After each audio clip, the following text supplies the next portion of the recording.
Good afternoon everyone, है ना। आज जो हम लोग क्लास करने जा रहे हैं उस पे हम लोग जो बात करेंगे वो मैट्रिसेस के ऊपर। ठीक है, आप देखे होंगे एग्जाम्स में कि जो क्वेश्चंस वगैरह खास के ऑब्जेक्टिव्स आते हैं, बोर्ड्स की बात कर रहे हैं तो काफी होते हैं मैट्रिसेस और डिटरमिनेंट से। अभी आप हाल फिलहाल एग्जाम दिए होंगे या कुछ लोग देंगे तो आप देखिएगा कि ऑब्जेक्टिव जो सेक्शंस है ना वो बड़ा फेवरेट है इन दो जगह का, मैट्रिसेस का और फिर डिटरमिनेंट का। ठीक है, उधर से वेक्टर्स से आते हैं। 3-4 जगह हम पहले भी बताएं, आपको याद रखिएगा। वेक्टर्स और ऑब्जेक्टिव ज्यादा दिखते हैं आपको, मैट्रिसेस से दिखते हैं, डिटरमिनेंट से दिखते हैं, इनवर्स ट्रिग्नोमेट्रिक से दिखते हैं। ये 3-4 जो चैप्टर्स है ना ऑब्जेक्टिव, इससे बहुत ज्यादा क्वेश्चंस आते हैं, ये ध्यान रखिएगा। ठीक है, और से भी आ सकते हैं बट ये 4 एग्जामिनर्स का हमेशा से फेवरेट रहा है, तो ध्यान रखने वाला बात होगा। तो स्टार्ट करते हैं, हम लोग मैट्रिसेस के ऊपर बात करना स्टार्ट कर देते हैं। ठीक है, सबसे पहले क्वेश्चन आता है कि मैट्रिसेस क्या है। This is the first question कि मैट्रिसेस क्या है। तो मैट्रिसेस क्या है, मैट्रिसेस आपका जो है, देखिए शुरू में थोड़ा थ्योरी मिलेगा। हो सकता है आधे घंटे 40 मिनट थ्योरी काफी होंगे, और करना जरूरी इसलिए हो जाता है कि बोर्ड्स वगैरह में क्वेश्चन जो होता है रिलेटेड आते हैं इनसे, और नॉलेज भी होना चाहिए क्योंकि आगे जब हम लोग कुछ पढ़ते हैं और इसमें बहुत अच्छा अच्छा क्वेश्चन कॉम्पिटिटिव में भी बन सकता है, तो इन थ्योरी का वहां पे जरूरत हम लोगों को पड़ता है। तो सागर गौरव का कहना है कि आवाज नहीं आ रहा है, क्या ये सारे के साथ मसला है, प्रॉब्लम है? जल्दी से दें reply. No sir. Okay sir, Max सभी का कहना है कि सही है आवाज। तो सागर गौरव थोड़ा सा चेक करो अपनी तरफ से। चलो आगे बढ़ते हैं, है ना। तो हम लोग बोल रहे हैं कि थ्योरी को करना। ओके, असीम थोड़ा सा एग्जाम सब नजदीक आ रहा है, काफी कम टाइम है, थोड़ा आप सीरियस हो जाओ। नहीं तो ऐसा ना हो कि हंसी मजाक में एग्जाम भी गलती से हंसी मजाक में चल जाए। ओके, चलिए मैट्रिसेस क्या है। मैट्रिसेस के बारे में देखिए, थ्योरी तो आपको पढ़ना होगा, नहीं पढ़िएगा नहीं नॉलेज रहेगा तो फिर थोड़ा दिक्कत आपको आएगा। एक क्लास थ्योरी चलता है बनता है इस चैप्टर में। तो हम लोग बात करते हैं मैट्रिसेस क्या है। Matrices is a plural of matrix. ठीक है, ये कोई फिल्म की बात नहीं हो रही है, हॉलीवुड में एक फिल्म भी है, उसकी बात नहीं हो रही। तो मैट्रिसेस क्या है, प्लूरल ऑफ मैट्रिक्स होता है। मैट्रिक्स क्या है, मैट्रिक्स के बारे में थोड़ा सा लिखते हैं। मैट्रिक्स जो होता है, मैट्रिक्स है ना, इज अ सिस्टम। ये एक सिस्टम है, इज अ सिस्टम। ये नंबर नहीं है, not a number, not a number. ये कोई नंबर नहीं है, ये एक सिस्टम है। Matrix is a system. मतलब ये है कि मैट्रिक्स में वैल्यू नहीं निकलता है। मैट्रिक्स में आप जब, अब हम लोग ऐसे टाइम में मैट्रिक्स पढ़ रहे हैं जहां पे काफी बच्चे मैट्रिक्स के बारे में जानते हैं। ठीक है, तो मैट्रिक्स क्या है, सिंपल सा बात है कि मैट्रिक्स आपका से वैल्यू नहीं निकलता है। जैसे कि आप डिटरमिनेंट में देखते थे कि किसी डिटरमिनेंट को जब हम सॉल्व करते थे तो एक वैल्यू क्रिएट करता था। ध्यान दीजिएगा, डिटरमिनेंट में एक वैल्यू क्रिएट होता था, लेकिन मैट्रिक्स में वैल्यू क्रिएट नहीं होता है। ठीक है, ओके। लिख सकते हैं आप, matrix is just an array of numbers, okay, and has no numerical values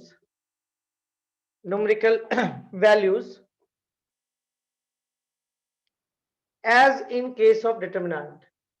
आप देखे होंगे कि डिटरमिनेंट में वैल्यू निकलते थे, but matrix is just an array, एक अरेंजमेंट है किसका, नंबर्स का, या फंक्शन का भी हम बोल सकते हैं।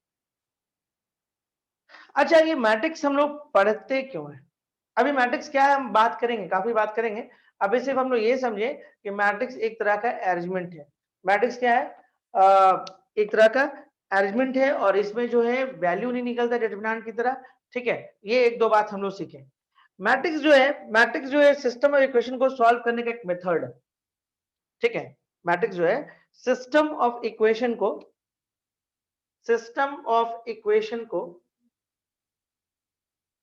सॉल्व करने का एक मेथड है। System of equation of linear equation लिख देते हैं। ठीक है, सॉल्व करने का एक मेथड है।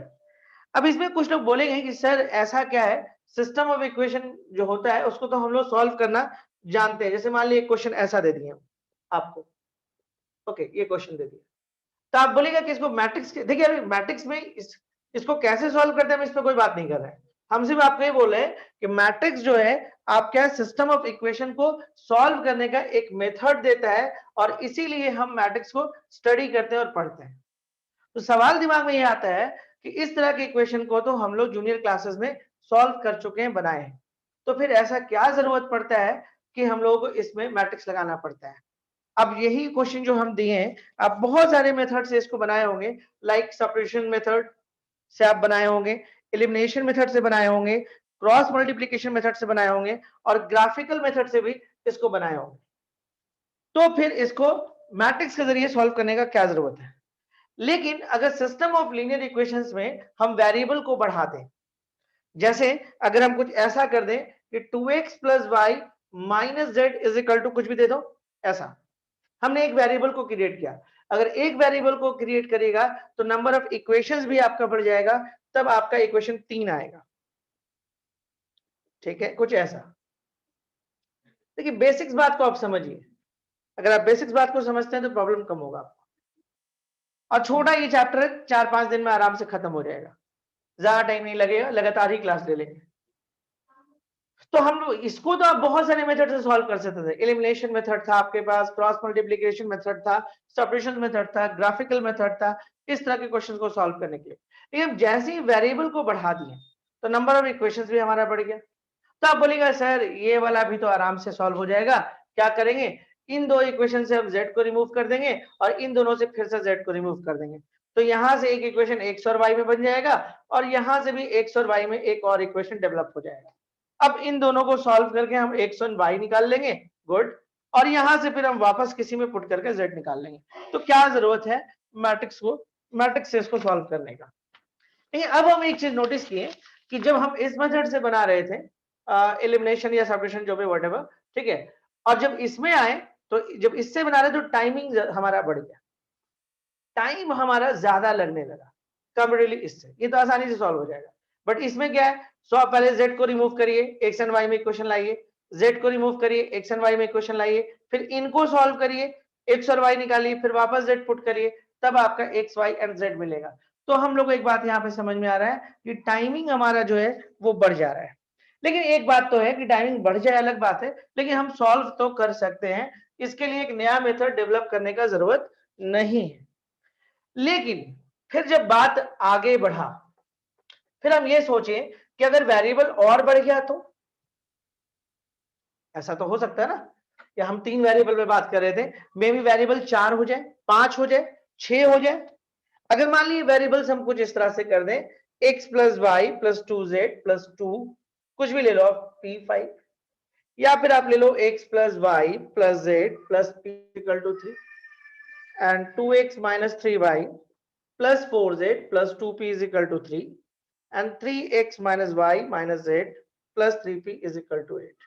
देखिए एक वेरिएबल और बढ़ाए, जैसे ही आप एक वेरिएबल बढ़ाइएगा नंबर ऑफ इक्वेशंस भी आपका एक बढ़ जाएगा।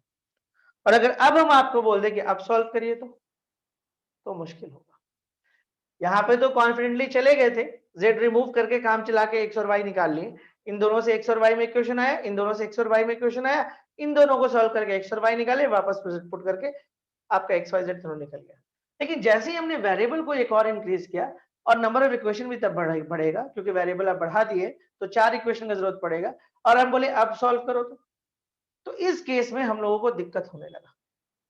देखिए अगर हम यही और वेरिएबल बढ़ा दे 5, 6, 7, 8, 9, 10, 100, 1000 और अब बोले अब सॉल्व करो तो हम समझ सकते हैं बहुत दिक्कत होगा, बेसिक्स मेथड फ्लॉप कर जाएगा। तो मैट्रिक्स बना ही इसी के लिए कि कई तरह के इक्वेशंस का जो कॉम्बिनेशंस होता है, इस तरह का कई, तो इसको हम मैट्रिक्स मेथड से सॉल्व करते हैं। आपको समझ में आया मैट्रिक्स का बेसिक्स कॉन्सेप्ट? कुछ समझ में आया? मैट्रिक्स का जरूरत पहले आप समझिए, मैट्रिक्स क्या है अभी हम बात करेंगे। मैट्रिक्स का जरूरत हम लोगों को समझ में आया कि मैट्रिक्स हम क्यों पढ़ते हैं। ठीक है, मैट्रिक्स का क्या जरूरत है पढ़ने का। मैट्रिक्स जो स्टडी करते हैं वो इसीलिए पढ़ते हैं। मैट्रिक्स का मेन काम यही है, सिस्टम ऑफ इक्वेशंस को सॉल्व करना, ठीक है। क्योंकि एक टाइम के बाद हम लोग नहीं सिस्टम ऑफ इक्वेशन को सॉल्व कर सकते हैं, तो साइंटिस्ट एंड मैथमेटिशियन को जरूरत पड़ा एक ऐसे मेथड का जो इस तरह के सिस्टम ऑफ इक्वेशन को सॉल्व कर पाए। तो इसके लिए मैट्रिक्स को डेवलप किया गया, ठीक है। चलिए यहां तक तो हम बात करें। तो एक बात तब हम लोग को इस पूरे सिनेरियो में एक बात समझ में आ गया कि मैट्रिसेस जो है एक बहुत पावरफुल टूल है मैथमेटिक्स का। ये बात तो हमको समझ में आ गया, बहुत पावरफुल टूल है। अरे जो एक ऐसा मेथड जो कई इक्वेशंस को सॉल्व कर सकता है वो सही में बहुत पावरफुल होगा, ठीक है। और जानते हैं आप, इमेजिन करिए साइंस के लगभग हर ब्रांच में इसका यूज है, लगभग हर ब्रांच में साइंस के यूज होता है। इवन साइंस से हट के भी देखा जाए तो बहुत जगह पे इसका हम लोग इस्तेमाल करते हैं, इसके बाहर भी इस्तेमाल होता है, ठीक है। देखिए मैट्रिक्स क्या होता है ना, मैट्रिक्स होता है बेसिकली डाटा का अरेंज। मेन मैट्रिक्स का काम होता है डाटा अरेंजमेंट करना।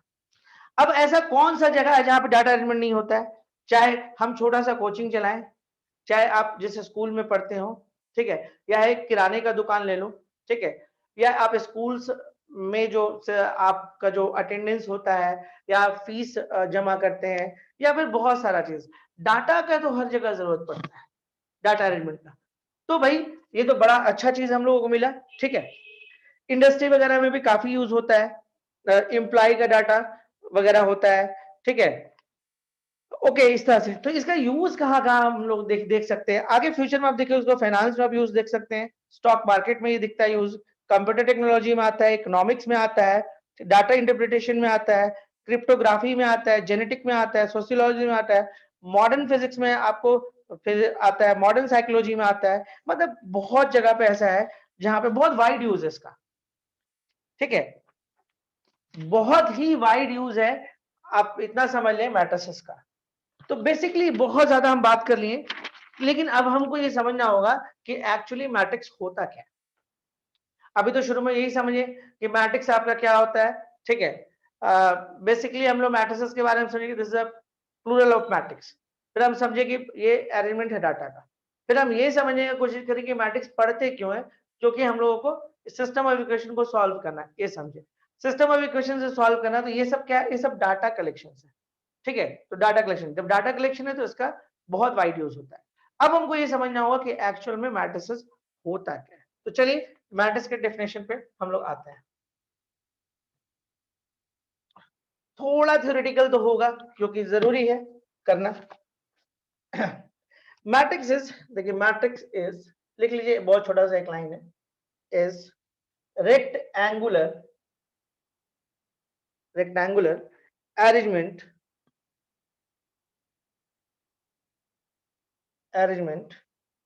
Of numbers.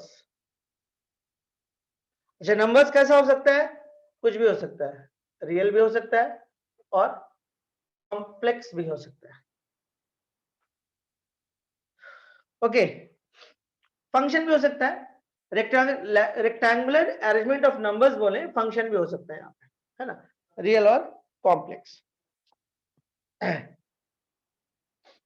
देखिए अगर किसी भी चीज को अगर हम लोग रेक्टेंगुलर अरेंजमेंट में, ठीक, अरेंज कर दें तो वो मैट्रिक्स बन जाएगा।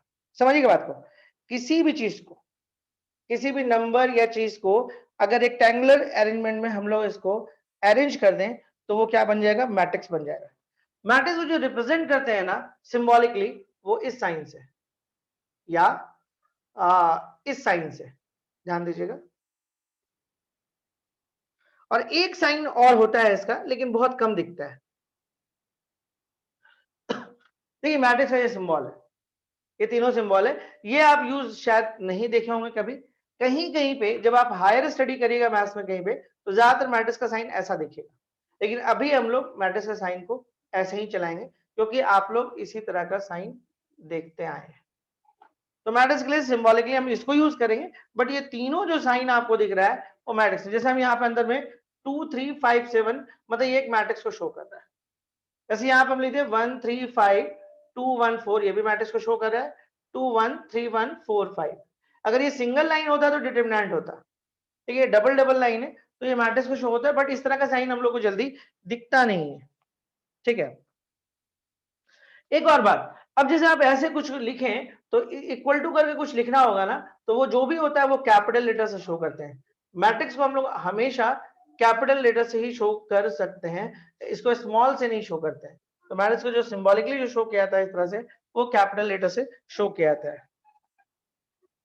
ओके, जैसे अब चलिए इसका थोड़ा सा प्रैक्टिकली यूज सिखाते हैं या समझाते हैं। मान लीजिए किसी क्लास में सपोज करिए कि n स्टूडेंट्स हैं, समझिएगा, और उन लोगों ने एग्जाम दिया फिजिक्स, केमिस्ट्री और मैथ्स का। ब्लर हो रहा है क्या?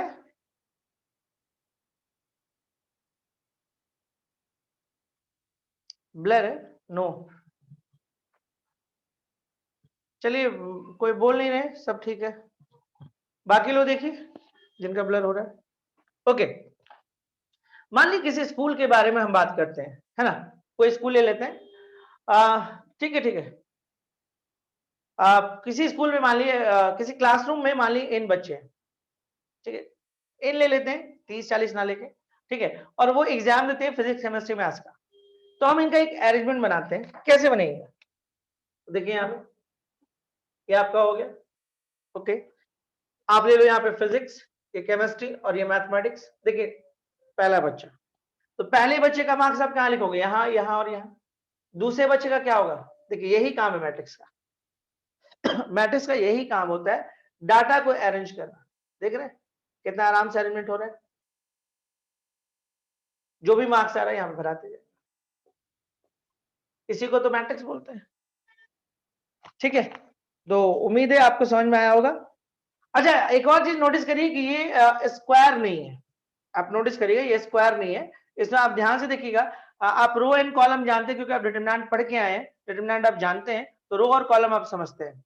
तो ये देखिए जो हॉरिजॉन्टल होता है वो रो होता है, तो हॉरिजॉन्टली कितना लाइन है? n, और वर्टिकली कितना है? 3 है। तो हम इसको बोलेंगे कि n इंटू 3 ऑर्डर का मैट्रिक्स है। ये कितने ऑर्डर का मैट्रिक्स है? n इंटू 3 ऑर्डर का ये मैट्रिक्स है। क्यों? ये पहला वाला रो को डिफाइन करता है, दूसरा वाला कॉलम को डिफाइन करता है। और ऐसे भी हम बोलते आ रहे हैं रेक्टेंगुलर अरेंजमेंट, तो जरूरी नहीं है कि आपको रो और कॉलम इसमें बराबर मिल जाए, जो कि हम लोग को अक्सर डिटरमिनेंट में दिखता था। डिटरमिनेंट में आपको रो और कॉलम हमेशा बराबर मिलता था, बट मैट्रिक्स में ऐसा जरूरी नहीं है, मिल सकता है बट ये जरूरी नहीं, नेसेसरी नहीं है। ठीक है, तो ये किस टाइप का मैट्रिक्स हुआ? This is the matrix of n into 3, इस ऑर्डर का मैट्रिक्स हो गया। चलिए इसको जनरल रिप्रेजेंटेशन कर लेते हैं थोड़ा मैट्रिक्स का। लिखिएगा general representation of matrix. General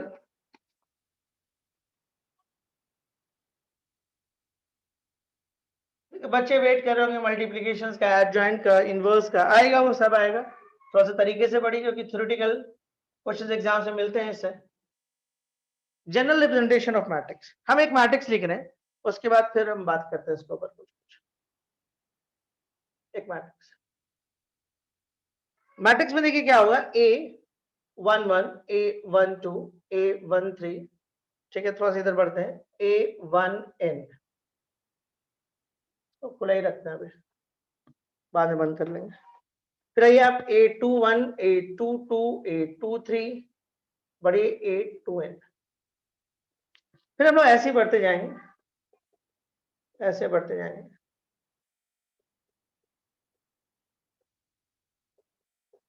ठीक है, लास्ट में लिखते हैं AM1, AM2, AM3 और ये AMN। हम जनरल रिप्रेजेंटेशन कर रहे हैं मैट्रिक्स का ना, this is a general representation of matrix. Okay, अब थोड़ा थोड़ा इसके ऊपर बात करते हैं। ठीक है, मैट्रिक्स को कैसे शो करते हैं? मैट्रिक्स इज डिनोटेड बाय, थोड़ा थोड़ा बात करते हैं। Matrix is denoted by capital letter. Matrix को हम लोग कैसे डिफाइन कर सकते हैं? कैपिटल लेटर्स, देखिए यहाँ पे लिखा। ठीक है, a matrix is enclosed by this symbol and this symbol. Okay, देखिए ये पहला पॉइंट दिए, ये दूसरा दिए, थर्ड आते हैं, इसके बारे में बात करते हैं। ये जो लिखा हुआ है इसके बारे में लिखते हैं, the numbers A11 A12 etc, मतलब ये सब नंबर्स के बारे में बात हो रहा है। In the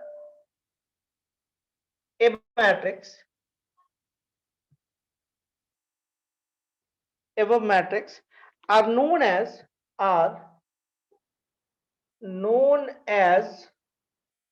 the elements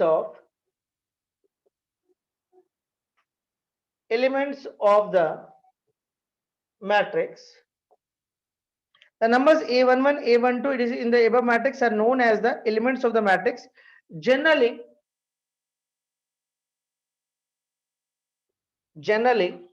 represented as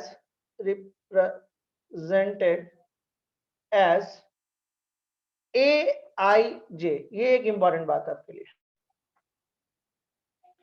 which denotes, जो डिनोट करता है, which denotes ith row, आज बहुत थ्योरेटिकल हम पढ़ा रहे हैं, एंड jth कॉलम, कम भी कर सकते थे, ठीक है। तो आप देखिए मैट्रिक्स को हम लोग क्या है, कैपिटल लेटर से शो कर सकते हैं, सिंबॉलिकली हम लोग या मैट्रिक्स को जो क्लोज किए इससे या इससे कर सकते हैं, और ये जो नंबर्स है ना, वो आपको ये जो नंबर है above matrix are known as the elements of the matrix कहलाता है, और इसको जो हम रिप्रेजेंट करते हैं वो इस तरह से होता है।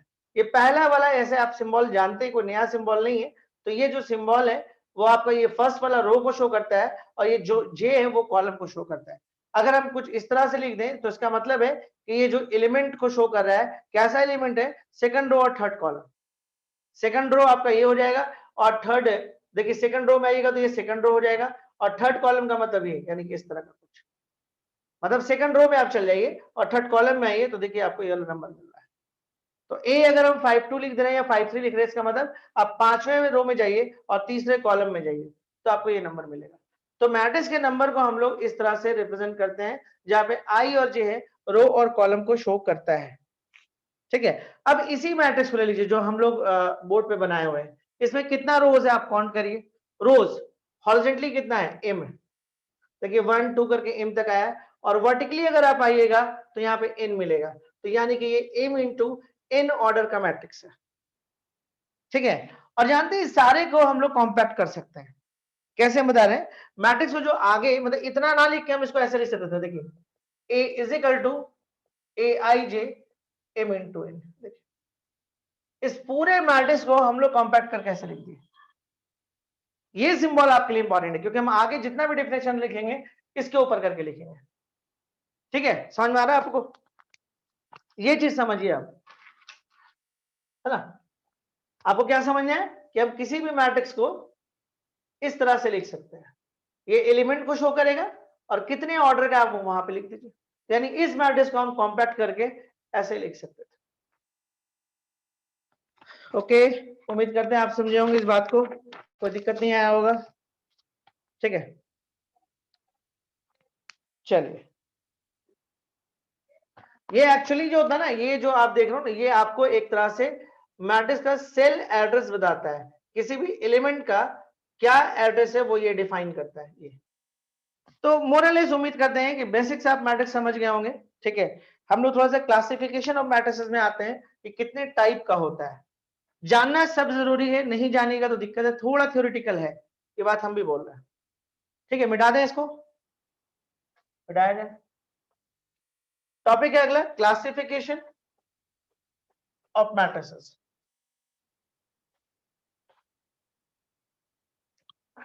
चलिए, क्लासिफिकेशन ऑफ मैट्रिसेस में देखिए हम ज्यादा डिफिनेशन नहीं लिखवाएंगे, सीधे सीधे एक एक लाइन में बोल के निकल जाते हैं, ठीक है। बाकी थोड़ा बहुत आप बुक्स में पढ़ सकते हैं, कोई दिक्कत वाला बात नहीं है। क्लासिफिकेशन ऑफ मैट्रिसेस, चलिए।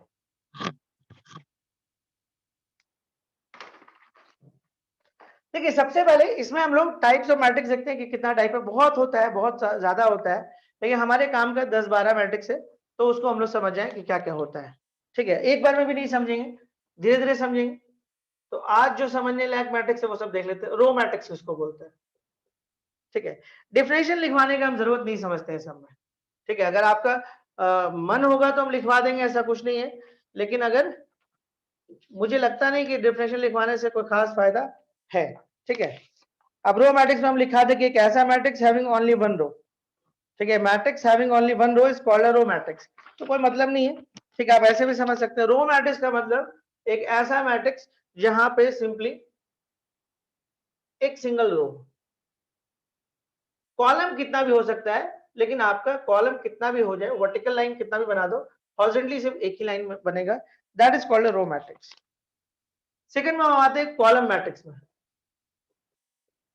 कॉलम मैट्रिक्स ऑफ कोर्स नाम की तरह होगा, एक ऐसा मैट्रिक्स जिसमें सिंगल कॉलम हो जाए। इसी को लिख देते हैं 5 2 3 4। देखिए इसमें हॉरिजॉन्टल लाइन 1 2 3 4 है, लेकिन वर्टिकल सिर्फ एक लाइन है, तो 4 into 1। जरूरी नहीं कि 4 हो, कुछ भी हो सकता है, कोई दिक्कत नहीं है। हाँ, लेकिन कॉलम एक ही होगा, ये भी हो जाएगा। 3 5 2 7 9 11 5, कुछ भी लिख दो, कोई दिक्कत नहीं है।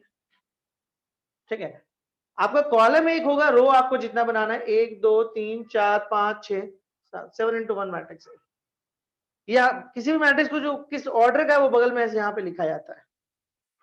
ओके, अच्छा एक और बात है, कहीं पे एक वर्ड आ सकता है। ठीक है, इस मैट्रिक्स को जो रो और मैट्रिक्स एंड कॉलम मैट्रिक्स, इसका एक ज्वाइंट नाम है, जिसको हम लोग बोलते हैं वेक्टर मैट्रिक्स। एक ज्वाइंट नेम है इसका, जनरली ये दिखता नहीं कहीं पे। अच्छा, ये वो वेक्टर नहीं जो हम लोग पढ़ के आए हैं, ये हम लोग पढ़े हैं। ठीक है, और बस नाम है सिंपली, एक मतलब दो इंसान का एक ही नाम हो सकता है ना, हो सकता है, पॉसिबल है। ठीक है, तो लेकिन दोनों का प्रॉपर्टीज अलग अलग है, दोनों का क्वालिटी अलग अलग है। ठीक है, दोनों तो एक ही इंसान नहीं है, तो उसी तरह से बस ये नाम है, ये वो वेक्टर नहीं, बस एक नाम है। इसको वेक्टर मैट्रिक्स या मैट्रिक्स वेक्टर कहीं कहीं पे ये वर्ड बोला जाता है। मतलब वेक्टर मैट्रिक्स का मतलब क्या हुआ, कहीं पे वेक्टर मैट्रिक्स वर्ड बोल दिया तो इसका मतलब कि वो रो मैट्रिक्स और कॉलम मैट्रिक्स को ज्वाइंट रिप्रेजेंट कर रहा है। चलिए थर्ड वन हम लोग आते हैं स्क्वायर मैट्रिक्स में। थर्ड वन हम लोग आते हैं स्क्वायर मैट्रिक्स। चलिए स्क्वायर मैट्रिक्स को थोड़ा सा हम आपको क्या करते हैं, रिप्रेजेंट करके दिखाते हैं। ठीक है, मतलब इसके रीजन को हम थोड़ा समझते हैं स्क्वायर मैट्रिक्स को, तो बेहतर होगा। अभी तक हम दो मैट्रिक्स समझे, रो मैट्रिक्स और कॉलम मैट्रिक्स। देखिए स्क्वायर मैट्रिक्स में एक बात बड़ा क्लियर है कि number of rows is equal to number of columns, that is called square matrix. मतलब रो और कॉलम अगर बराबर हो जाए तो हम उसको स्क्वायर मैट्रिक्स करते हैं। लेकिन चलिए एक बार फिर भी हम लिख के आपको दिखाते हैं, वो खास के लिख के दिखा रहे हैं, कुछ फायदा आपको होगा। A11 A12 A13 आ जाइए, A1n कर दो, चलेगा। फिर आप आ जाओ A21 A22 A23। थोड़ा सा जब मल्टीप्लाई वगैरह भी इन करेंगे थोड़ा मजा आएगा पढ़ने में, थोड़ा थ्योरेटिकली झेल लीजिए। ओके, AN1 AN2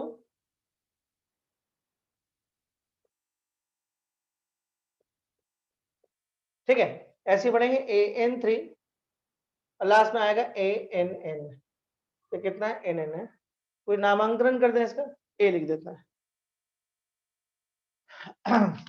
अच्छा, इसको कॉम्पैक्ट करके लिखना होगा तो कैसे लिखेंगे, इसको अगर कॉम्पैक्ट करके लिखना होगा तो हम इसको ऐसे लिख सकते हैं, एक ऐसा मैट्रिक्स जिसका एलिमेंट ए आई जे है। देखिए अब ये सीखना धीरे धीरे, एक ऐसा मैट्रिक्स जिसका एलिमेंट ए आई जे है। ठीक है, और ये कितने ऑर्डर का है, n इंटू एन ऑर्डर का, कॉम्पैक्ट कर दिया। मतलब स्क्वायर मैट्रिक्स को अगर सिंगल लाइन में डिफाइन करना था तो बस इतना लिख दिए, काफी है। This is square matrix, this is square matrix. थोड़ा सा इसके रीजन को समझते हैं। देखिए जानते हैं इसके थोड़ा सा रीजन हम क्यों बनाए। हम इतना भी बोल के निकल सकते थे कि नंबर ऑफ रोज और नंबर ऑफ कॉलम्स बराबर है तो बात खत्म कर दो। ठीक है, और हम लोग यही पढ़ते भी हैं, बुक में डेफिनेशन भी इतना ही होता है, लेकिन थोड़ा सा इसको हम और भी समझने का कोशिश कर सकते हैं। ये देखो,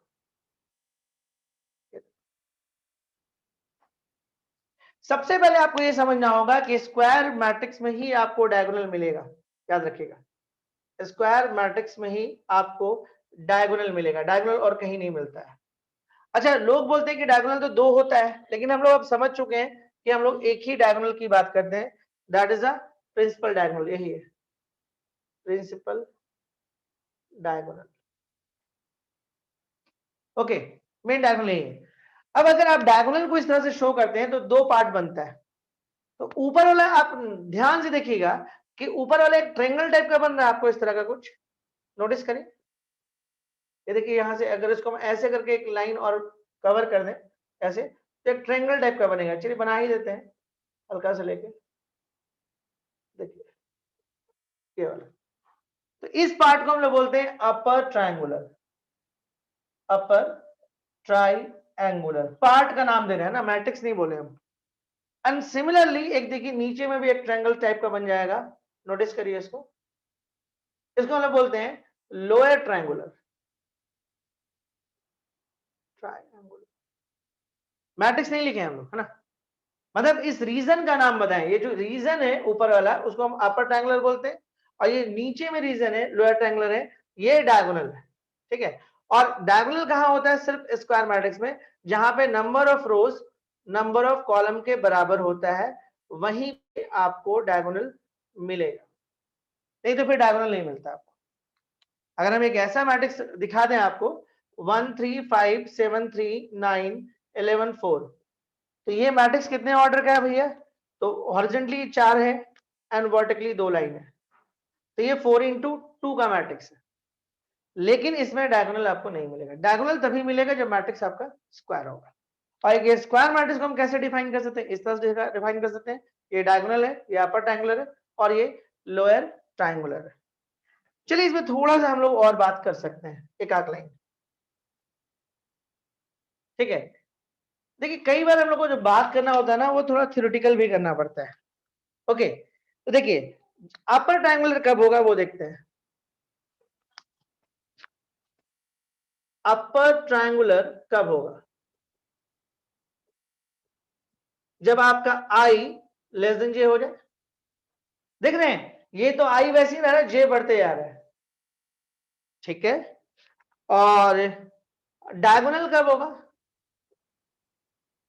आई जब जे के बराबर हो जाए। देखिए यहां पे बराबर बराबर मिलता है आपको। और लोअर ट्रायंगुलर कब हो जाएगा? लोअर ट्रायंगुलर ये कब हो जाएगा? जब आई आपका ग्रेटर देन जे होगा। देखिए यहाँ पे बढ़ता ही है यहाँ पे। ठीक है, नीचे में आप देखिएगा, तो आप देखिएगा कि नीचे वाला ये वाला पार्ट बड़ा होता है, पीछे वाला हमेशा छोटा होता है, तो ध्यान देगा। तो ये आपको थोड़ा सा थ्योरेटिकल हो गया। ऐसे तो रीजन वाइज हम आपको समझा दिए, लेकिन कई बार मैट्रिक्स के वे में भी इसको पढ़ना पड़ता है, इसलिए तब वहां पे हम लोग उसको ऐसे रिप्रेजेंट करते हैं। अपर ट्रायंगुलर कब होगा? जब आपका आई लेस देन जे हो। डायगोनल कब होगा? जब आई जे के बराबर हो। एंड लोअर ट्रायंगुलर कब होगा? जब आई ग्रेटर देन जे हो। चलिए यहां तक हम लोग थोड़ा सा बात समझे, कुछ और मैट्रिक्स समझे। अभी तक 3 मैट्रिक्स के बारे में हम लोग सीखे। क्या क्या सीखे? एक रो मैट्रिक्स के बारे में जाने, एक कॉलम मैट्रिक्स के बारे में जाने, 2 मैट्रिक्स हुआ, और तीसरा हम स्क्वायर मैट्रिक्स के बारे में। स्क्वायर मैट्रिक्स को रीजन के वेज में भी हम लोग पढ़े। अगला हम लोग मैट्रिक्स जो पढ़ने जा रहे हैं वो मैट्रिक्स है डायगोनल मैट्रिक्स। और हम आपको बता रहे हैं कि जितने भी मैट्रिक्स का हम नाम ले रहे हैं वो सारा का सारा जब हम लोग पढ़ेंगे, स्टडी करेंगे आगे, तो सारे का जरूरत हम लोग को पड़ेगा। मिटा देते हैं इसको, मिटा दीजिए, मिटा ही देते हैं। बोर हो रहे होंगे आप लोग, नहीं? एक तो शायद पढ़ा हुआ भी होगा कई लोगों का, बोर तो हो रहे होंगे, है ना। चलिए, अभी आपको समझ में नहीं आ रहा, जब थोड़ा सा और आगे बढ़ेंगे, तो जब थ्योरी का हम सही इस्तेमाल करेंगे तब आपको समझ में आएगा। लैंग्वेज बहुत इंपॉर्टेंट रोल प्ले करेगा इस एक्सरसाइज में। डायगोनल मैट्रिक्स मानते हैं, डायगोनल मैट्रिक्स। देखिए डायगोनल मैट्रिक्स के बारे में आप थोड़ा सा लिख लीजिए, एक लाइन, फिर हम समझा देते हैं बस। एक ऐसा square matrix, square matrix, square matrix A for which A I J, ये किसको हम शो करते हैं? एलिमेंट को शो करते हैं। एक ऐसा मैट्रिक्स जिसका एलिमेंट 0 हो। अच्छा, वो कब हो? जब आई जे के बराबर नहीं हो। ठीक है, समझेगा। डायगोनल मैट्रिक्स का डेफिनेशन हम क्या लिखा है, एक ऐसा मैट्रिक्स, ठीक है, जिसका एलिमेंट 0 हो। देखिए आप सिंबॉलिकली अब आपको थोड़ा सा ठीक ठाक हो जाना है, ठीक है। एक ऐसा मैट्रिक्स जिसका एलिमेंट क्या हो, 0 हो, कब, जब i j के बराबर नहीं हो, ठीक है। इसका मतलब है आप अगर इसको ऐसे समझ सकते हैं, 2 0 0 and 0 3 0 0 0 4, this is a diagonal matrix. इसी को हम लोग डायगोनल मैट्रिक्स कहते हैं। ध्यान दीजिएगा, इसका एलिमेंट 0 है, दिस इज, देखिए 0 है, 0 है, तब जब i j के बराबर नहीं हो।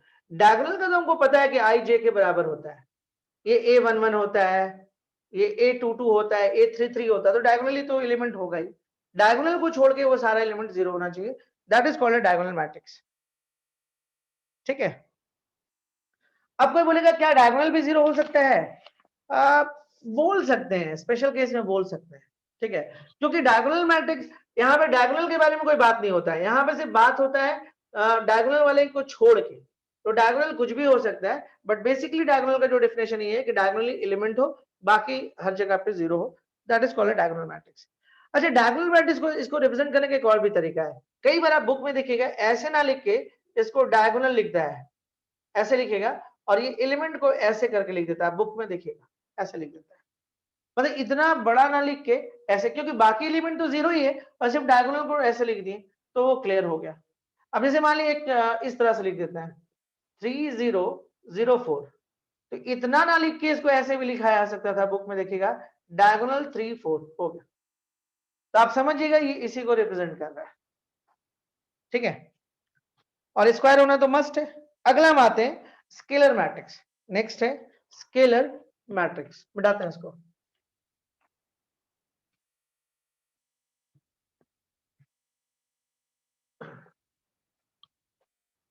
अगले पे आता है स्केलर मैट्रिक्स। स्केलर मैट्रिक्स, देखिए ये स्केलर मैट्रिक्स जो होता है ना, वो एक तरह का डायगोनली मैट्रिक्स है। इसमें होता क्या है कि मैट्रिक्स तो डायगोनली ही होना चाहिए, लेकिन एक शर्त साथ में जुड़ जाता है कि जो डायगोनल में एलिमेंट हो वो सब सेम हो, that is called scalar matrix. बस इतना ही फर्क है, ठीक है। ओके, स्क्वायर होना तो मस्ट है, तो वो एक ऐसा मैट्रिक्स जो स्क्वायर हो, स्क्वायर तो बना दिए।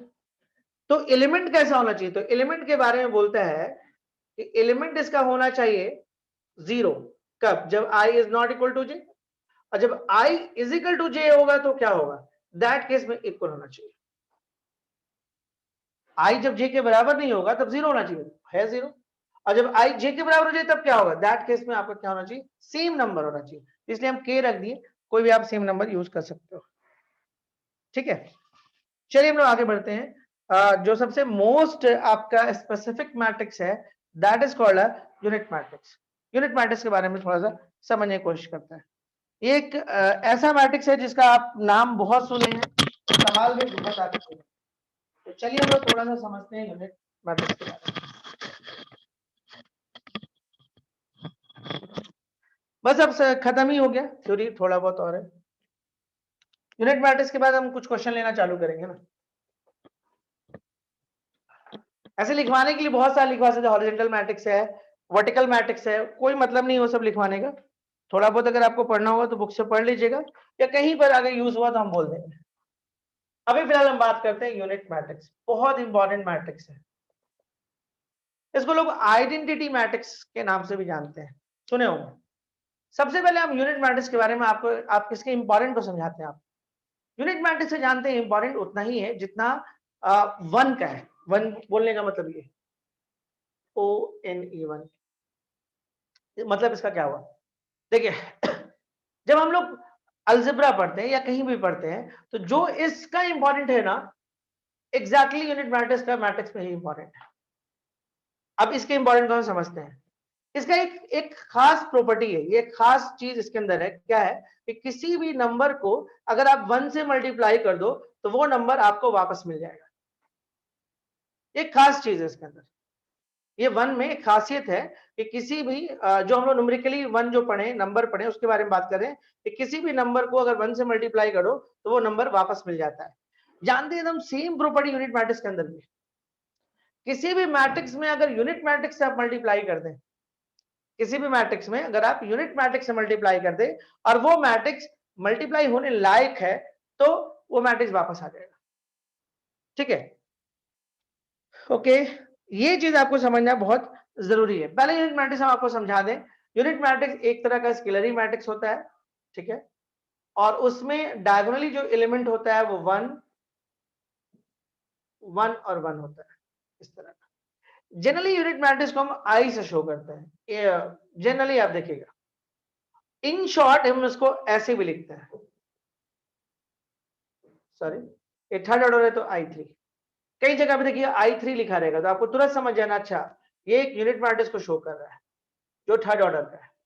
कहीं पे I2 ऐसे लिख दिया तो आपको समझ जाना है ये 1001। क्लियर है? ठीक है, इसका और खासियत क्या हुआ कि अगर किसी मैट्रिक्स को हम I से मल्टीप्लाई कर दें और ये मल्टीप्लाई होने लायक हो तो ये मैट्रिक्स आपका वापस आ जाएगा, ये मैट्रिक्स वापस आ जाएगा। और यही चीज हम वन के बारे में आपको बोल रहे थे कि बेसिक्स जब हम मैथ्स पढ़ते हैं तो वन के पास तो ये प्रॉपर्टी है ना कि वो किसी भी नंबर से मल्टीप्लाई करे तो वापस आ जाएगा। तो यही चीज इसके अंदर है, किसी भी तरीके से कर लो, अगर ये दोनों मल्टीप्लाई होने लायक है तो ये मैट्रिक्स वापस आ जाएगा। मल्टीप्लीकेशन की बात की और ये बहुत काम का चीज है, इसीलिए हम इसको ज्यादा वैल्यू देते हैं। अच्छा, इसका अगर डिटरमिनेंट इसका हम लेंगे, मान लीजिए इस मैट्रिक्स अगर हम डिटरमिनेंट लेते हैं तो किसी भी मैट्रिक्स का जो आइडेंटिटी मैट्रिक्स यूनिट मैट्रिक्स का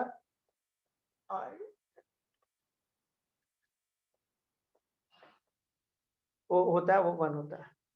इसका अगर डिटरमिनेंट लीजिएगा तो रिजल्ट भी आपको वन आएगा। ठीक है, ओके, तो ये बहुत बेसिक्स बात है। और एक मैट्रिक्स और बात कर ही देते हैं, नेक्स्ट है ट्राइएंगुलर मैट्रिक्स। उम्मीद करते हैं यूनिट मैट्रिक्स समझे। यूनिट मैट्रिक्स मेन हम आपको देखिए, आप क्या क्या जानते थे हमको पता है। आप ये जानते थे पहले यूनिट मैट्रिक्स इसको बोलते हैं, ध्यान रखिएगा, मेन डायगोनल में वन होना चाहिए, ये सेकेंडरी डायगोनल में नहीं, इसमें वन होना चाहिए। आपको ये भी पता था कि इसका डिटरमिनेंट वन होता है, कोई बड़ा चीज नहीं था। ठीक है, सिंबॉलिकली भी आप जानते हो। आपको मेन चीज हमको ये सिखाना था कि जो वन का इंपॉर्टेंट है बेसिक्स मैथ्स में, वही आई का इंपॉर्टेंट है मैट्रिक्स के अंदर, कि इसको किसी भी मैट्रिक्स से मल्टीप्लाई करो तो वो मैट्रिक्स वापस आ जाता है। ये चीज आपके काम का है। ठीक है, किसी भी तरीके से करो, कोई मैटर नहीं करता है। आई को पहले लिखो, ए को बाद में लिखो, कोई दिक्कत नहीं। ठीक है, बी को पहले लिखो, आई को बाद में लिखो, कोई दिक्कत नहीं। ठीक, किसी भी तरीके से लिखो, अगर वो मैट्रिक्स से मल्टीप्लाई करोगे तो वो मैट्रिक्स आपको वापस मिल जाएगा। ये चीज हमको यूनिट मैट्रिक्स से एक सीखना था। सिंबॉलिकली हम इसको ऐसे भी देख सकते हैं और इसको हम लोग ज्यादातर आई वगैरह से डिनोट करते हैं। जरूरी नहीं है, कोई और नंबर से भी डिनोट कर सकते हैं, लेकिन ज्यादातर आपको आई से ही ये दिखेगा। ठीक है, अगला आपके पास ट्राइएंगुलर मैट्रिक्स, इसको समझ ले, ट्राइएंगुलर मैट्रिक्स।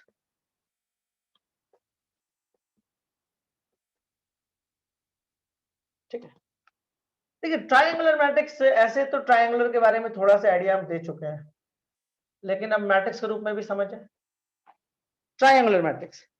देखिए ट्राइएंगुलर मैट्रिक्स दो पार्ट में बढ़ता है, इसको बीच ही में लिख देता है। छोटा बोर्ड होने का कुछ अपना भी नुकसान है। ठीक है, अब देखिए ट्राइएंगुलर मैट्रिक्स दो पार्ट में बटेगा। एक पार्ट होगा अपर ट्राइएंगुलर मैट्रिक्स, अपर ट्राइएंगुलर मैट्रिक्स, और एक पार्ट होगा आपका लोअर ट्राइएंगुलर मैट्रिक्स।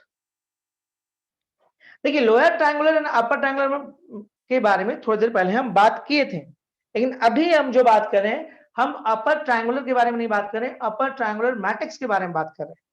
तो चलिए एक हम अपर ट्रायंगुलर मैट्रिक्स आपके लिए बना देते हैं, उसके बाद हम अगर उसके बारे में लिखेंगे तो फायदा होगा। एक मैट्रिक्स हम आपके लिए बनाते हैं, 1 2 3 0 4 2 एंड 0 0 -1।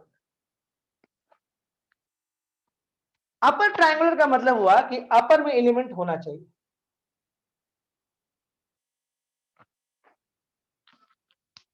अपर ट्रायंगुलर का मतलब ये होता है। ठीक है, सबसे पहले क्या होना चाहिए, स्क्वायर फॉर्म में होना चाहिए, ऑब्वियस स्क्वायर फॉर्म में ही ये सब डेवलप होता है, ये स्क्वायर मैट्रिक्स होना चाहिए, पहला बात। दूसरा, स्क्वायर मैट्रिक्स को हम ऐसे भी दिखा सकते हैं, हम मेरा मन था ऐसे लिखने का, ठीक है। ये चूंकि हम एक एग्जांपल दिए हैं, हम स्क्वायर मैट्रिक्स यहाँ पे किसी भी ऑर्डर का अपर ट्रायंगुलर हो सकता है, इसलिए n इंटू एन लिख दिया। हम इस मैट्रिक्स का नाम नहीं लिखे बाबू, तब हमको 3 इंटू 3 लिखना पड़ता, ठीक है। हम इन जनरल बात की कि स्क्वायर मैट्रिक्स में, स्क्वायर मैट्रिक्स बेसिकली हम ऐसे ही दिखाते हैं। अच्छा, ए जो इसका एलिमेंट है ना, वो आपका 0 होना चाहिए, कब? जब i ग्रेटर देन j हो, मतलब ये वाला पार्ट 0 होना चाहिए। मतलब सिंपली आपको समझना है कि अपर ट्रायंगल में अपर में एलिमेंट हो, ठीक है, मतलब लोअर एलिमेंट का 0 होता है। लोअर ट्रायंगुलर मैट्रिक्स का मतलब क्या होगा? सेम तरीके से कर सकते हैं, एक लोअर ट्रायंगुलर लिख ही देते हैं आपके लिए, 1 0 0 2 -5 0 एंड 3 0 1। लोअर ट्रायंगुलर का मतलब हो कि लोअर में एलिमेंट होना चाहिए, इसको कुछ और नाम दो, चलो 0 भी हो सकता है, एक जीरो रहने से कोई दिक्कत नहीं है, ठीक है। मतलब इसमें क्या होगा, जो एलिमेंट होगा वो आपका 0 होगा, कब? जब आपका i जो हो लेस देन j हो। तो कभी अगर आपको डायरेक्ट अपर ट्रायंगुलर मैट्रिक्स बोले तब आपको ये समझना है, लोअर ट्रायंगुलर मैट्रिक्स के बारे में बात करें तो ये समझना है। और वो जो स्क्वायर मैट्रिक्स में आपको समझाए थे हम, वो रीजन समझाए थे कि कोई भी स्क्वायर मैट्रिक्स 3 पार्ट में बढ़ता है एक डायगोनल, एक अपर, एक लोअर, एक डायगोनल, ठीक है। चलिए अगले मैट्रिक्स के बारे में आते हैं। बहुत सुना हुआ मैट्रिक्स होगा आपका नल मैट्रिक्स। देखिए नल मैट्रिक्स में स्क्वायर होना जरूरी नहीं है नल मैट्रिक्स आपका होना चाहिए, सिंपली लिख देते हैं नल मैट्रिक्स। कैसा मैट्रिक्स होना चाहिए? देखिए मैट्रिक्स बना रहे हैं, मैट्रिक्स ऐसा होना चाहिए ए आई जे, और किसी भी ऑर्डर का मैट्रिक्स हो, देखिए किसी भी ऑर्डर का लिख दिया। और जो आपका एलिमेंट होना चाहिए वो कैसा होना चाहिए? एलिमेंट आपका 0 होना चाहिए, कब? चाहे आप कोई भी आई जे ले लीजिए, कोई फर्क नहीं पड़ता, ठीक है। तो आप यहां पे लिख सकते हैं 0 0 0 0 0 0, ऐसा स्क्वायर फॉर्म में भी हो सकता है। अच्छा देखिएगा कई जगह पे नल मैट्रिक्स को इससे ना शो करके ऐसे ओ से शो करता है ठीक है, 0 नहीं है, ओ है। देखिएगा कई जगह पे नल मैट्रिक्स को जो रिप्रेजेंट किया जाता है इससे करता है वो, ओ से, ठीक है। तो ये आइडेंटिटी मैट्रिक्स में आपको दिखाया कि आई से बहुत जगह पे आपको मिलेगा यूनिट मैट्रिक्स, उस तरह से नल मैट्रिक्स कई जगह पे ओ लिख देता है, जैसे ए प्लस ओ कर देगा, तो इसका मतलब क्या हुआ, ये आई प्लस ओ कर दिया, इसका मतलब ये आइडेंटिटी मैट्रिक्स है, ये नल मैट्रिक्स, ठीक है। देखिए वर्ड का यहाँ पे बहुत खेल होता है मैट्रिक्स के अंदर, इसीलिए कंपटीशन में ये थोड़ा फेवरेट जगह है एग्जामिनर्स का, कंपटीशन में बहुत क्वेश्चन दिखता है इससे। छोटा मोटा कंपटीशन मतलब जो स्टेट कंपटीशन है उसमें 5-5 4-4 क्वेश्चन दे देता है इससे, क्योंकि वर्ड का पूरा खेल है। तो वर्ड का अगर आपको पहचान है, समझते हैं, तुरंत बन जाएगा, और क्वेश्चन बनता है बहुत जल्दी, या तो बनेगा या तो नहीं बनेगा। इसका सबसे बड़ा खासियत इस चैप्टर में ये होता है कि कॉम्पिटिटिव क्वेश्चन तुरंत बन जाएगा या तो नहीं बनेगा, क्योंकि आप जानते हैं तो तुरंत लिख दीजिएगा, और नहीं जानते हैं तो कोई कैलकुलेशन तो है नहीं कि आप कैलकुलेशन करके निकालिएगा और फिर आप बताइएगा कि रिजल्ट क्या होगा। अगला आपके पास है डिटरमिनेंट ऑफ मैट्रिक्स। नेक्स्ट है डिटरमिनेंट ऑफ मैट्रिक्स। नेक्स्ट, अगर मान ली कोई मैट्रिक्स आपको इस तरह से लिखा हुआ है और ए आई जो, ऑब्वियसली यहाँ पे n इंटू एन होना चाहिए, तो किसी भी डिटरमिनेंट तभी हो सकता है जब स्क्वायर हो। तो किसी का भी डिटरमिनेंट हम कैसे दिखाते हैं? ऐसे, ये मैट्रिक्स है, इसको हम ए लगा दिए, या कई जगह पे देखिएगा ऐसे ना लिख के ये लोग ऐसे वर्ड यूज करता है डिटरमिनेंट ए, जैसे एक मैट्रिक्स दे देगा और बोलेगा फाइंड डिटरमिनेंट ए, इसका मतलब कि इस मैट्रिक्स का आपको डिटरमिनेंट निकालना है। या कई जगह पे आपको बोलेगा ए एंड फाइंड, आपको ऐसे लिख देगा, यानी आपको समझ आना है कि इस मैट्रिक्स का आपको डिटरमिनेंट निकालना है, ठीक है। दोनों साइन चलता है, ये भी चलता है और ये भी चलता है, ठीक है। अब ये हम लिखवाएं क्यों? डिटरमिनेंट तो आप ऑलरेडी पढ़े होते हैं, यहाँ पे दो मैट्रिक्स के बारे में बात करना था हमको, इसलिए लिखवाएं। एक मैट्रिक्स है सिंगुलर मैट्रिक्स, सिंगुलर, ये वर्ड आपको आगे बहुत काम आएगा, बहुत काम का वर्ड है सिंगुलर मैट्रिक्स। सिंगुलर मैट्रिक्स किसको कहते हैं? एक ऐसा मैट्रिक्स जिसका डिटरमिनेंट 0 होता है, सिंगुलर मैट्रिक्स उसको बोलते हैं जिस मैट्रिक्स का डिटरमिनेंट 0 होता है, उस मैट्रिक्स को हम लोग सिंगुलर मैट्रिक्स कहते हैं। ठीक है, और एक मैट्रिक्स होता है नॉन सिंगुलर मैट्रिक्स, उसका डिटरमिनेंट आपको 0 नहीं होना चाहिए। ऐसे एग्जांपल के तौर पे ले लीजिए आप A 2 1 3 4 एक मैट्रिक्स है, इसका हम डिटरमिनेंट निकालें तो 2 1 3 4 हो गया, ये हो गया 8 माइनस 3 यानी कि 5, तो हम बोलेंगे A इज नॉन सिंगुलर, यही होता है। ठीक है, A इज नॉन सिंगुलर। तो मोर एंड लेस आप लोग यहां तक बात समझे होंगे, दिक्कत नहीं आया होगा अभी तक।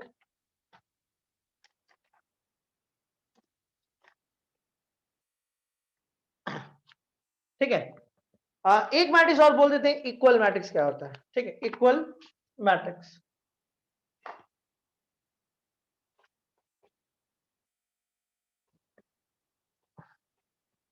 बहुत थ्योरी है जी, बहुत थ्योरी है इसमें। इक्वल मैट्रिक्स,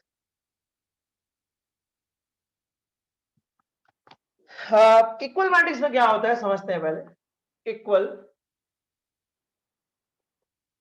मैट्रिक्स हम आपको दो पहले ही दे देते हैं। एक मैट्रिक्स है जिसको हम ऐसे शो करते हैं, जिसके एलिमेंट को हम ऐसे शो करेंगे, और वो मैट्रिक्स का ऑर्डर ले लेते हैं m इंटू n। एक दूसरा मैट्रिक्स ले लेते हैं हम लोग बी आई जे, जिसका एलिमेंट ये है और ऑर्डर सेम है।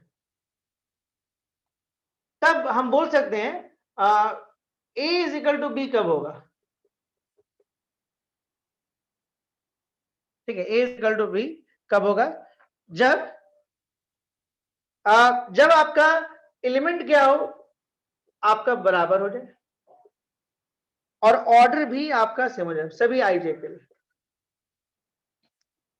देखिए, ऑर्डर इक्वल मैट्रिक्स कब होगा, जब ऑर्डर सेम होना चाहिए, पहला चीज, और साथ में एलिमेंट भी सेम हो। जैसे हम दिखाते हैं 2 3 4 1 और एक दिखाएं 1 3 9 12, तो ऑर्डर तो दोनों का सेम है 2 इंटू 2, लेकिन एलिमेंट में फर्क आ गया है, तो ये इक्वल मैट्रिक्स नहीं हुआ। इक्वल मैट्रिक्स में है कि ऑर्डर भी सेम हो और आपका एलिमेंट भी सेम हो, तो हम लोग इसको बोलते हैं आपको equal matrix.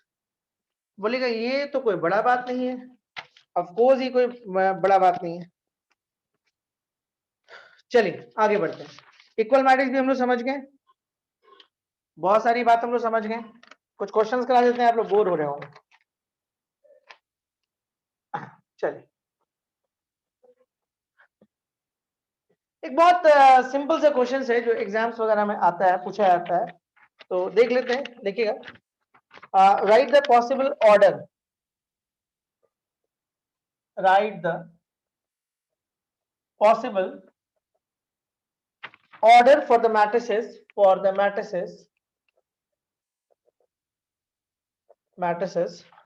if number of element of matrix is 12। मतलब आपको ये बोला जा रहा है कि कोई 12 एलिमेंट है, right the possible order for the matrices if number of element of matrix is 12।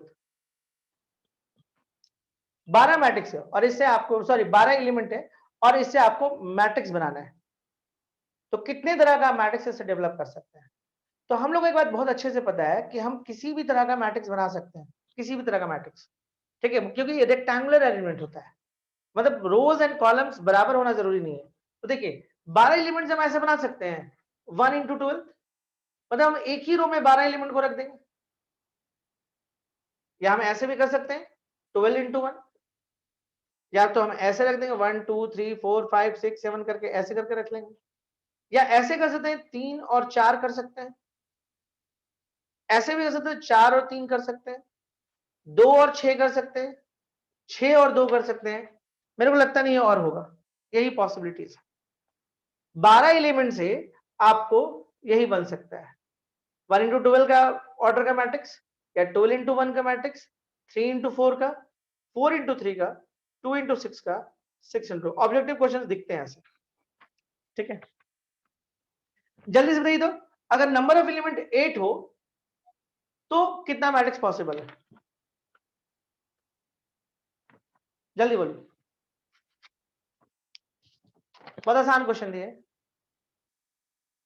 Number of matrix अगर 8 हो, आंसर आने लगा 4 4 आ रहा है, ठीक है।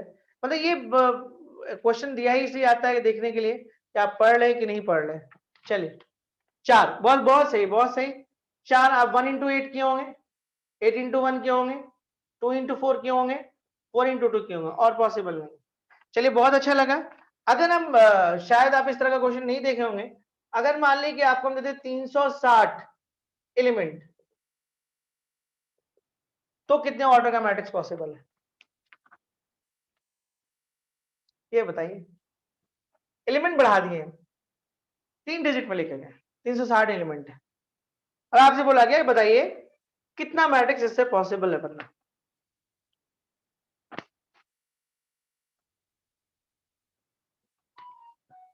टाइम लेगा ना थोड़ा ये।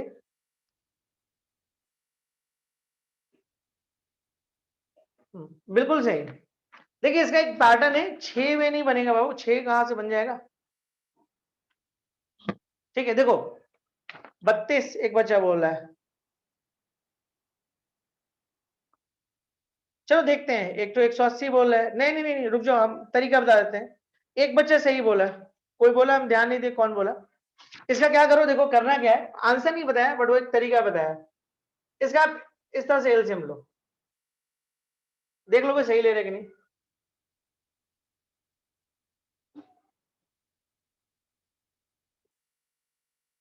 ठीक है, मतलब 360 को आप लिख सकते थे 2 cube 3 square and 5 to the power 1। अरे छोड़ो इस क्वेश्चन को, हम थोड़ा सा रोकते हैं, हम 12 पे आते हैं। 12 का आपको आंसर पता है ना, 12 में ऐसा 2 6 2 मतलब 12 को आप कैसे लिख सकते थे, 2 square into 3 to the power 1 लिख सकते थे। तो आपको ये देखना होता है कि कितना फैक्टर्स पॉसिबल है इसमें बनना। एक फॉर्मूला होता है, ठीक है।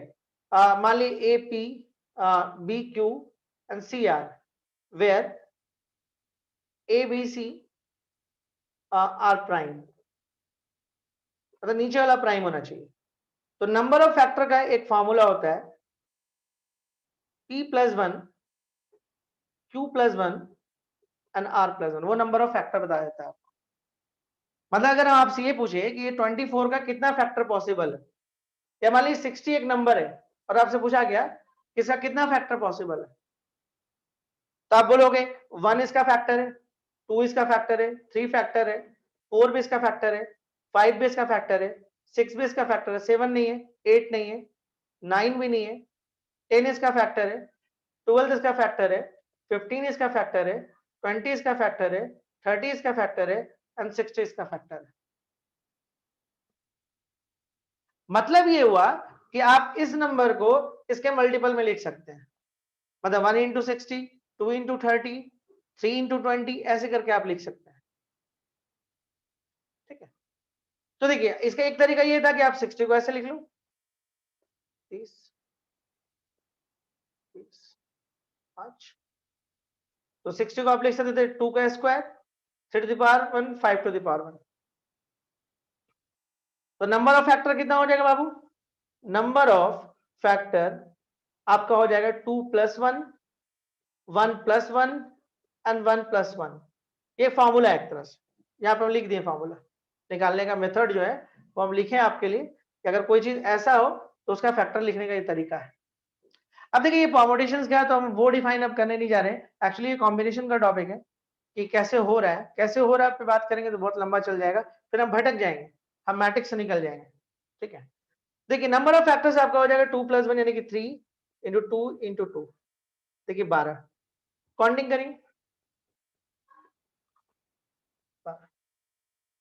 और अगर हम आपको ये लिखने के लिए बोल दें कि इससे कितना आप 60 एलिमेंट आपको दिया हुआ है, और हम आपको बोल दें कि कितना आप इसे मैट्रिक्स तैयार कर सकते हैं, तो यही 12 बनेगा। 1 इंटू 60, 2 इंटू 30, 3 इंटू 20, 4 इंटू 15, ऐसे कर करके आप बना सकते हैं। ठीक है, 5 इंटू 12, 6 इंटू 10, 10 इंटू 6। ठीक है, मतलब रिवर्स होने लगेगा, देखिए ना 6 इंटू 10, फिर 10 इंटू 6, 12 इंटू 5, 5 इंटू 12 पहले बोल चुके थे आप।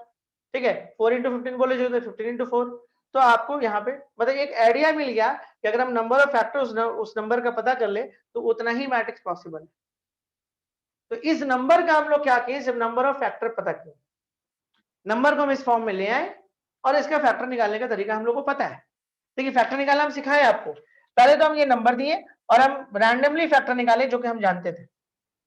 देखिए हर नंबर का फैक्टर निकालना इतना आसान नहीं होगा, क्योंकि इतना दिमाग में हो सकता नहीं आए। तो उसका एक मेथड दिए कि जो नंबर का आपको फैक्टर निकालने बोलता है उसके एलसीएम ले लीजिए, एलसीएम को इस फॉर्मेट में ले आइए और इस फॉर्मेट का फैक्टर निकालने का एक मेथड है। ये कॉम्बिनेशन में सीखते हैं कि कैसे निकलता है। लेकिन फिलहाल आप ये जानिए कि इसका फैक्टर निकालने का मेथड क्या करना होता है, नीचे वाला प्राइम होना चाहिए, ध्यान रखना नीचे प्राइम होना चाहिए और ऊपर वाले में +1 मल्टीप्लाई कर दिए, नंबर ऑफ फैक्टर मिल जाएगा। वही काम देखिए हमने आपके 60 को हम इस फॉर्म में लिखे और देखिए 2 + 1 हम ऊपर वाले को जोड़े 1 + 1 एंड 1 + 1 मल्टीप्लाई किए 12 आया, काउंट कर लिए 12 ही फैक्टर है और जितना फैक्टर है उतना ही आपका मैट्रिसेस भी फॉर्म होगा। वो भी हम करके आपको दिखाएं। तो हम कुछ नहीं किए, इस 360 का जो है आपको क्या किए, हम पहले इसका फैक्टर पता किए।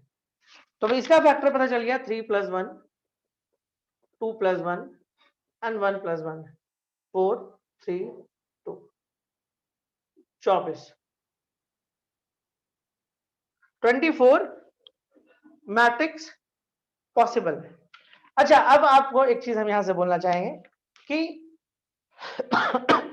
आप बुक्स पढ़े हैं, हम भी मानते हैं इस बात पे, ठीक है, आप मैट्रिसेस पढ़े हुए हैं, अभी एग्जाम्स दे रहे हैं बहुत लोग, तो खुद से भी पढ़ लिए होंगे। अब मैट्रिसेस आसान टॉपिक है, एडिशन सब्ट्रैक्शन मल्टीप्लिकेशन थोड़ा इजी है, तो मैक्सिमम बच्चों का उसमें कमांड होगा।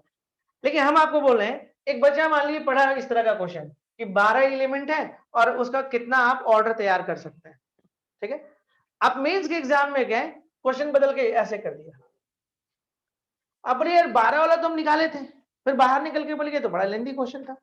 देखिए एक छोटे से क्वेश्चन को कैसा लेके आया। अब अगर हम आपको ये बोल दें कि बताइए 420 नंबर है, तो बताइए कि नंबर ऑफ कितना फैक्टर, बोलिए नंबर ऑफ मैट्रिक्स कितना पॉसिबल है, चलिए ये निकाल के बता दो फटाफट। देखिए छोटे छोटे क्वेश्चन में भी बड़ा क्वेश्चन बनाया जा सकता है, अगर आपको ये कंसेप्ट नहीं था तो बड़ा नंबर आपसे छूट जाएगा। ये बस आपको एक बार प्रैक्टिस करने के लिए दे रहे हैं जल्दी से। 420 नंबर है इस बार, write the possible order for the matrices if number of element of matrix is 420 420 school में तो ये सब क्वेश्चन नहीं आएगा, ठीक है, मेंस हो गया या स्टेट कंपटीशन आ गया दे दिया ऐसा क्वेश्चन और आपको ये कंसेप्ट ही नहीं पता था, तो बहुत बेसिक क्वेश्चन था जो आपसे छूटा।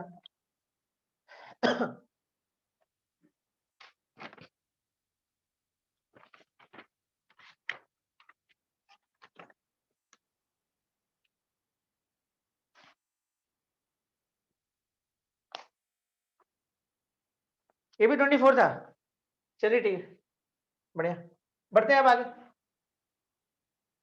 हाँ आंसर आने लगा, सीखे आप लोग, नहीं आसान था, मजा आया इस तरह के क्वेश्चन में। चलिए हम लोग टाइप्स ऑफ मैट्रिसेस सीखें कि किस टाइप का मैट्रिसेस होता है, बहुत सारा सीख गए हम लोग। कुछ और क्वेश्चंस हम लोग करते हैं थोड़ा सा। देखिए आज क्वेश्चंस थोड़ा बेसिक्स ही रहेंगे, ठीक है, कल हम लोग धीरे धीरे मल्टीप्लीकेशन में इन करेंगे तो कुछ अच्छे क्वेश्चंस आएंगे वहां से। कभी कभी स्कूल्स वगैरह में क्या करता है कि क्वेश्चन इस तरह का एक देता है, ठीक है, कंस्ट्रक्ट करने बोलता है स्कूल वगैरह में छोटे मार्क्स में, कंस्ट्रक्ट द मैट्रिसेस, ठीक है। केस क्या करे, एक ऑर्डर है 3 × 2 और एलिमेंट आपको जो दे रहा है कुछ इस तरह से दे रहा है, एलिमेंट आपको दे रहा है aij is equal to half i - 3j, ये मॉड है,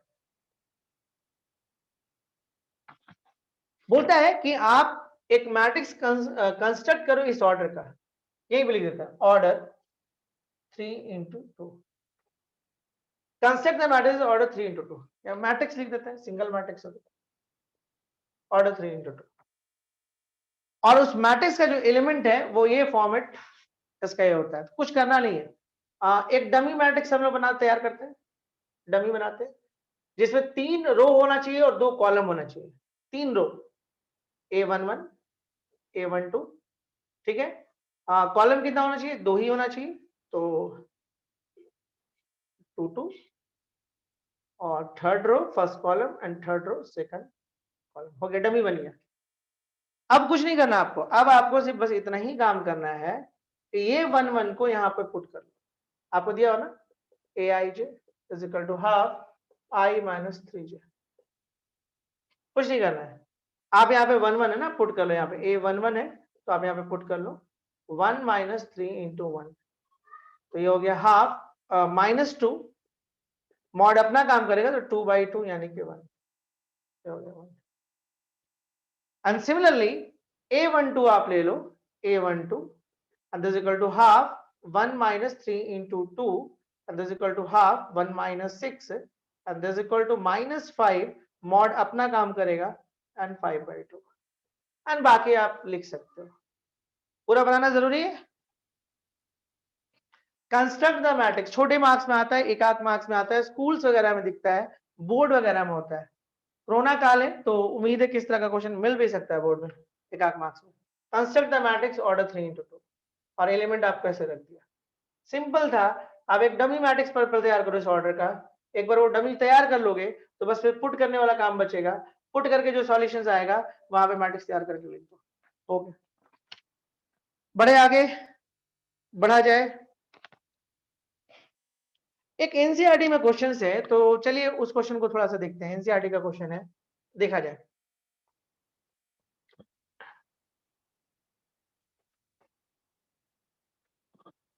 आप क्वेश्चन है आपके पास कि the number of all possible matrices, the number of all possible matrices of order 3 into 3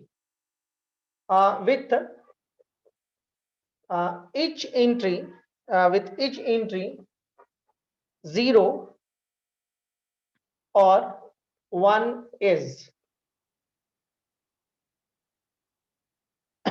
बताइए क्या होगा? the number of all possible matrices of order 3 into 3, मतलब 3 into 3 ऑर्डर का आप कितना मैट्रिक्स बना सकते हैं जिसमें सिर्फ 0 और 1 एंट्री होगा। ये आपके एनसीईआरटी का क्वेश्चन है। एक आसान सा क्वेश्चन है, इसको नीचे लिख देते हैं, ये तो बन जाएगा तुरंत।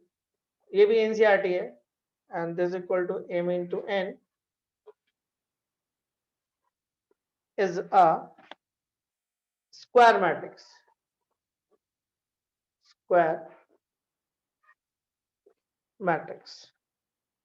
if कुछ ऑप्शंस है। पहला m greater than n, sorry m less than n, m greater than n, and third है m into n, and D है none of these।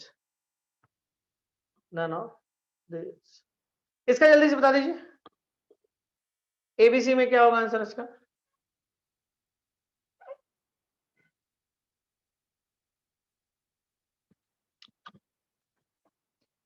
C is correct. Okay, of course एक square matrix कब बनेगा? जब आपका ये वाला जो चीज है ऑर्डर आपका सेम हो जाए। तो राइट आंसर आपका सी है। बेसिक्स है लेकिन मिलता है। ऊपर वाले का आंसर बताइए। The number of all possible matrices of order 3 into 3 with each entry 0 or 1 is।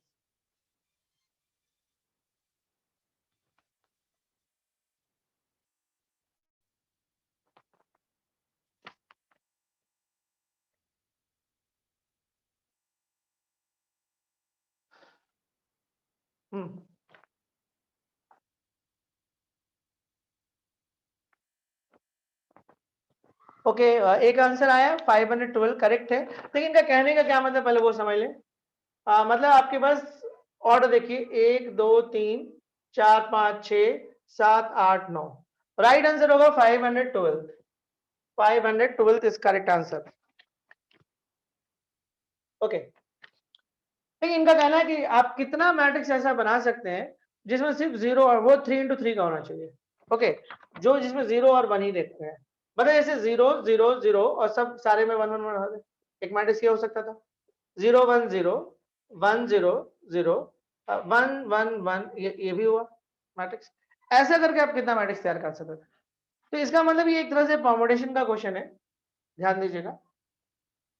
Permutation और प्रोबेबिलिटी एक ऐसा चीज है ना जो कहीं भी इन कर जाता है। इसका ये मतलब हुआ कि इस जगह पे दो लोग आ सकते हैं, या तो 0 आ सकते हैं या तो आपको 1 आ सकता है। इस ब्लॉक में भी 2 आ सकता है, या तो इस जगह पे 0 रख सकते हैं या तो 1। सिमिलरली यहाँ भी 2 वेज, यहाँ भी 2 वेज, यहाँ भी 2 वेज, यहाँ भी 2 वेज, सारे जगह पे 2 वेज, मतलब हर जगह के लिए 2 ऑप्शन हमारे पास है, हर जगह के लिए 2 ऑप्शन है।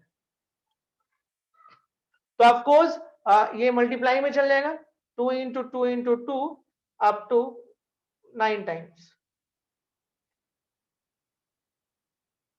That is to the power 9, यानी कि 512।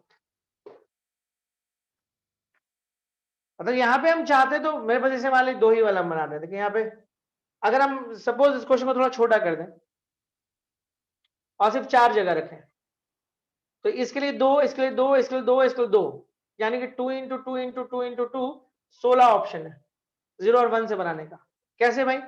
हो सकता है कि सारी जगह पे 1 1 1 रख दो, हो सकता है कि सारी जगह पे आप यहाँ पे 0 0 रख दो, हो सकता है कि यहाँ पे 0 0 रख दो, हो सकता है कि यहाँ पे सिर्फ 1 रख दो, हो सकता है कि यहाँ पे सिर्फ 1 रख दो, हो सकता है कि यहाँ पे 1 1 कर दो, हो सकता है कि यहाँ पे 1 1 0 0 कर दो।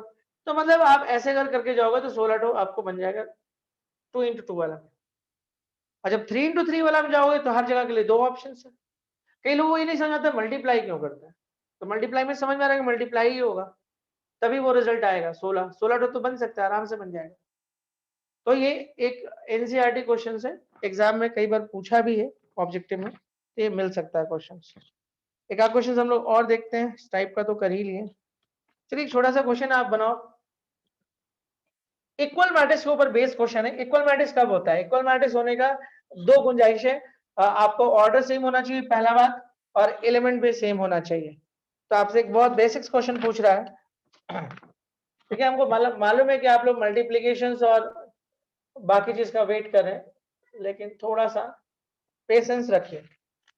फाइंड द वैल्यूज ऑफ, ये छोटा चैप्टर भी है, 5 दिन लगेगा मुश्किल से खत्म करने में, आज का क्लास जोड़ के।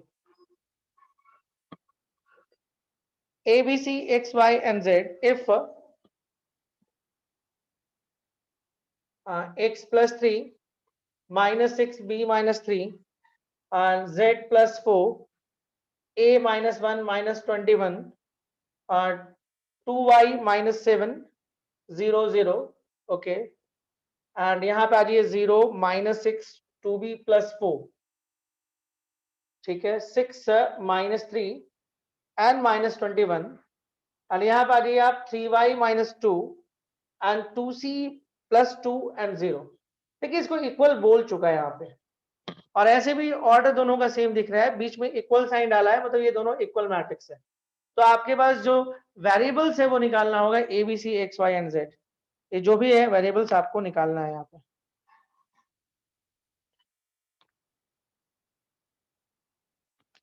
ओके,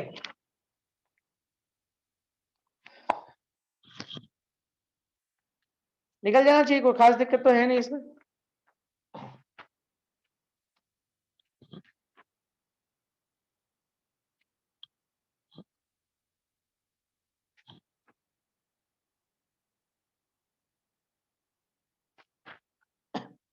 चलिए मिटा देते हैं इसको, आराम से निकल जाएगा। आप x प्लस 3 को 0 के बराबर कर लीजिएगा, मतलब ये इक्वल है तो ये और ये बराबर होना चाहिए, तो x प्लस 3 को आप 0 के बराबर करेगा तो x का वैल्यू -3 निकल जाएगा, निकल गया।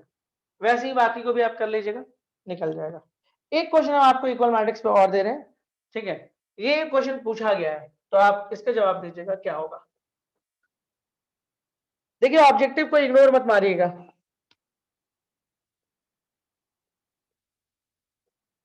For what values of x and y, okay, are the following matrices equal, ये आपको हम दे रहे हैं बनाने के लिए, तुरंत बना के बताइए। इक्वल आपको दे रहा है ए 2x + 1 0 एंड 3y, ओके ठीक है, और y² - 5y, ठीक है। और एक दूसरा मैट्रिक्स आपको दिया जा रहा है बी, जहां पे आपके पास आएगा x + 3 0 y² + 2 एंड -6। चलिए बताइए जल्दी से x और y का वैल्यू।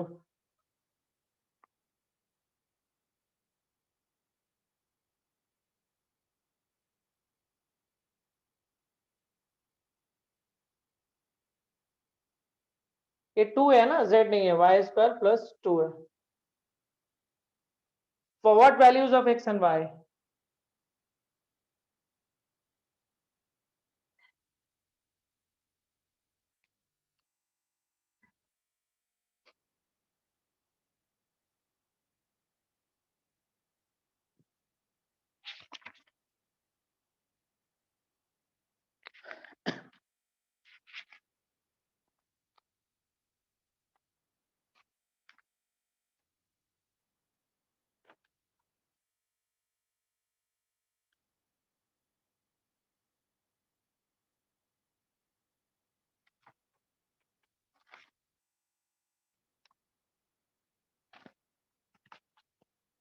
क्या आएगा?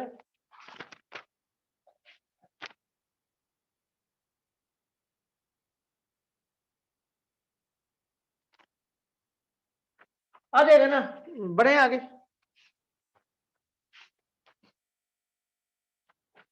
देखिए एक चीज ध्यान देने का बात होता है, ये तो आराम से निकल जाएगा, कोई खास दिक्कत नहीं है, थोड़ा सा वाई में मेहनत करना है। ये तो आप निकाल लोगे, 2x + 1 = x + 3, 2x - x = 3 - 1, तो x = 2, x का वैल्यू तो 2 आ गया।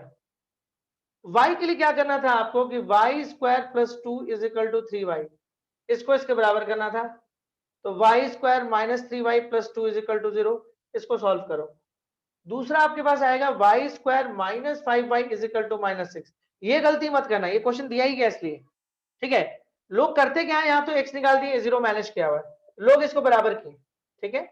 यहाँ भी y है तो इसको भी बराबर करना है, और इन दोनों में जो कॉमन y आएगा आपका y² - 5y + 6 = 0, ठीक है।